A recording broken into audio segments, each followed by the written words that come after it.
நேத்ரன் அவர்களுடைய மறைவு நம்ம எல்லோருக்குமே தெரியும். அவருக்கு வயிற்று வலி வந்ததுனால சாதாரண அல்சர்னு விட்டுட்டாராம். ஆனால் அது தீவிரமாக அடைஞ்சிருக்கு.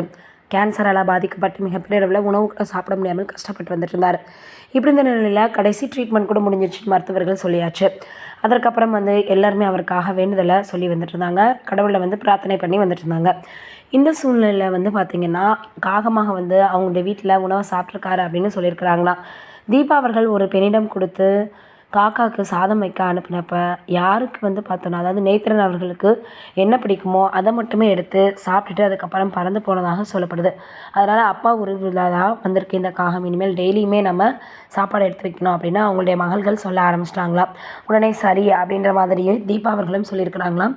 சாப்பாடை சாப்பிட்டதோடு மட்டும் இல்லாமல், அதாவது நேத்ரன் அவர்களுக்கு பிடித்த சாப்பாடை சாப்பிட்டதோடு மட்டும் இல்லாமல் அந்த சாப்பாடு வைக்க போன பெண்ணின் தலையில் ஆசீர்வாதம் மாதிரி லைட்டாக தட்டிட்டு போனதாகவும் சொல்லப்படுது.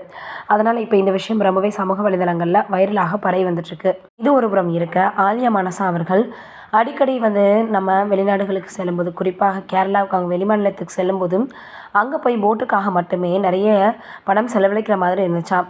அதனால் இப்போ 2 கோடி அளவில் மதிப்பிருக்கக்கூடிய ஒரு போட்டை வாங்கி போட்டிருக்கிறாங்களா ஆலியா மனசா. இதை பார்த்துட்டு எல்லோரும் வாழ்த்துக்களை தெரிவிக்க ஆரம்பிச்சிருக்கிறாங்க. அதோட இந்த மாதிரி போட்டே 2 லட்சம், அதாவது 2 கோடி அப்படின்னா இன்னும் எத்தனை கோடி தான் அவங்களுக்கு சொத்துகள் இருக்குமோ அப்படின்ற மாதிரி எல்லோரும் சொல்ல ஆரம்பிச்சிட்டாங்க. என்னதான் இருந்தாலும் அவங்க கஷ்டப்படக்கூடாது அப்படின்னு அவங்க உழைத்து வாங்கின காசு தானேன்னு பலரும் சொல்லி வந்துட்டுருக்காங்க. ஆலியா மனசா அதற்கப்புறம் பார்த்திங்கன்னா, நீங்கள் விஜய் அவர்கள் அரசியலுக்கு வரதை பற்றி என்ன நினைக்கிறீங்கன்னு கேட்டப்போ, நிச்சயமாக நான் அவருக்கு தான் பண்ணுவேன், தளபதிக்கு தான்.